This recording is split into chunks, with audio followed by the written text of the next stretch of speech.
rather can catch up there. Yeah, so to catch any viewers up who did not follow the competitive meta during Twilight of the Republic, um, Solo Audacious Smuggler was one of the only leaders, I believe, to have tops with every aspect. yeah, So we'll see if that trend can continue, or maybe we'll see some exciting Poe Dameron, or I think what's the other one that's pretty exciting?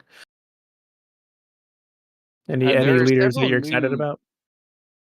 Yeah, I mean, so there are several new aggro decks that may be trying to dethrone Sabine. So we have, Poe Dameron, as you mentioned, the that character from Star Wars Resistance, Kazuda, is Yes, Kazuda. actually he's got an interest.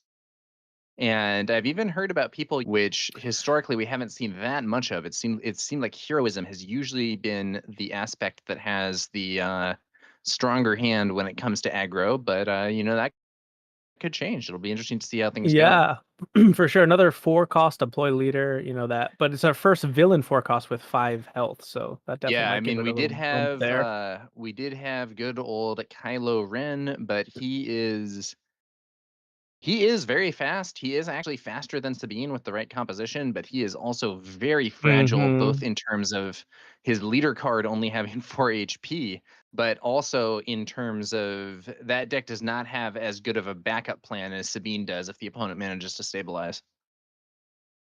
Yeah, for sure. I think villain kind of struggles. Those aggro decks struggle in the mid game, whereas after set two, Sabine getting Poe and let the that deck kind of play both ends of the spectrum can go a little bit later and still be fine. Yeah, and Sabine also just options. We have For a Cause I Believe In from set one, and Yep.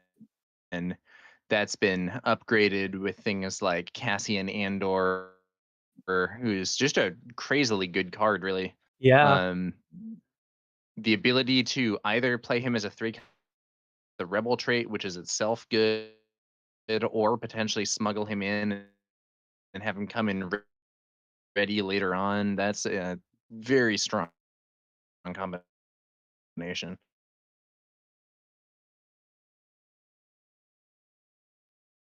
Base, but I was, but Yeah, so Colossus is 35 HP base, but because it has those extra hit points, it does come with a downside, which is that you only draw 5 cards in your initial hand, drawing 6 around that. So, like, if you're playing an Emperor Palpatine deck and using his ability a lot, you have gone 5. yeah. And in that 3v3, there were, but maybe they felt like they were strong enough without the. We'll see One how thing this I will say unfolds. about Piet Blue is that the deck really, really wants to ramp. I've played it a fair amount, and as a result of that, it may be that people think, if I only have 5 cards and then mulligan for another, managing to find that resupply or super laser technique relative to playing the third. But it could be.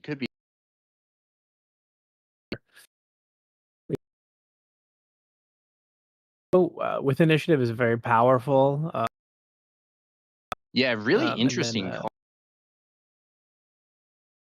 Like, actually pretty mediocre if you don't have the initial do. yeah, yeah, swings for a truckload on turn one with initiative. So,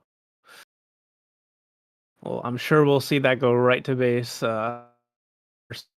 before anything can happen to it. And meanwhile, classic from Spark of Rebellion does a little filtering there. So broadly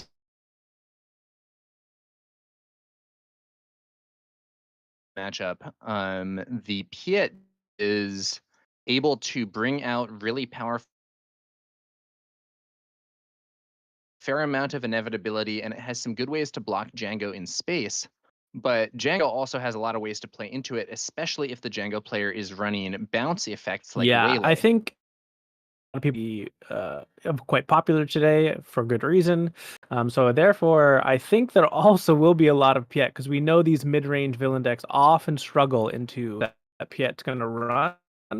Mm. So getting out these big ships early is gonna put these Django players to the test for sure. Um, so we'll see Yeah, if and that unfolds. one card that's especially important to that game plan is the Fleet Interdictor. Mm-hmm.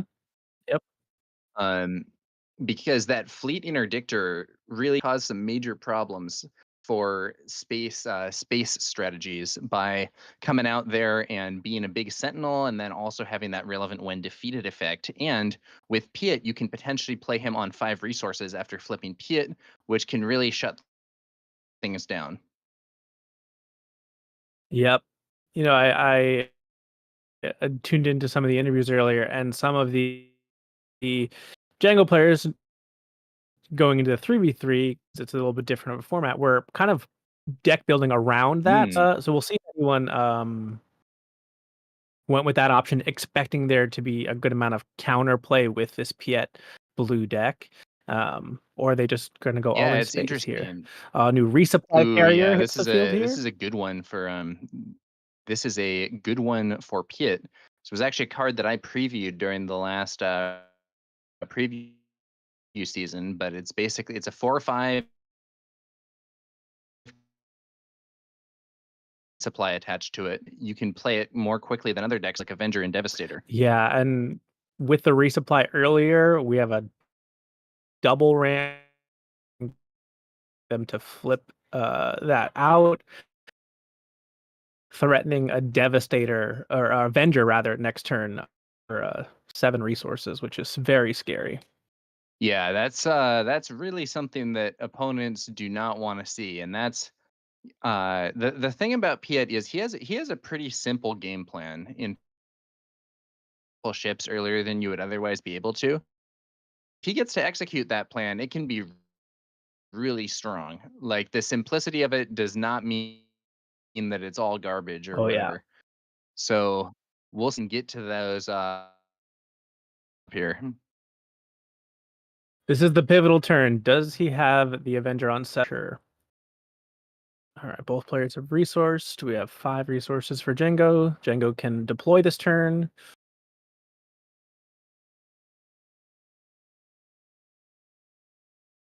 So wooden puddle in the chat. What's up? Me?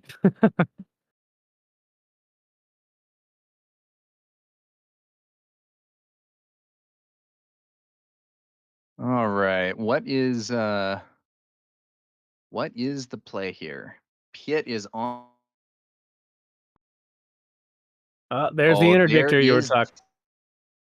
a nasty Eunice's hopes in the space arena. Let's see what Chris brings out to Yep. respond. So that's a big sentinel that also has a when defeated that does defeats with 3 or less remaining HP. So normally 2 for 1s, if not 3 for 1s, the Django units because they're Yeah, also fragile. one correction. I Big think it's hurdle. 3 or less Oh, cost, not costs. 3 or Okay, less HP, which in some cases is actually stronger, especially when dealing with opponents who have like a pilot leader that they put on an early ship, for because it sure. doesn't actually say non-leader You're units. right. Yep. You can blow up people's leader pilots with that one sometimes.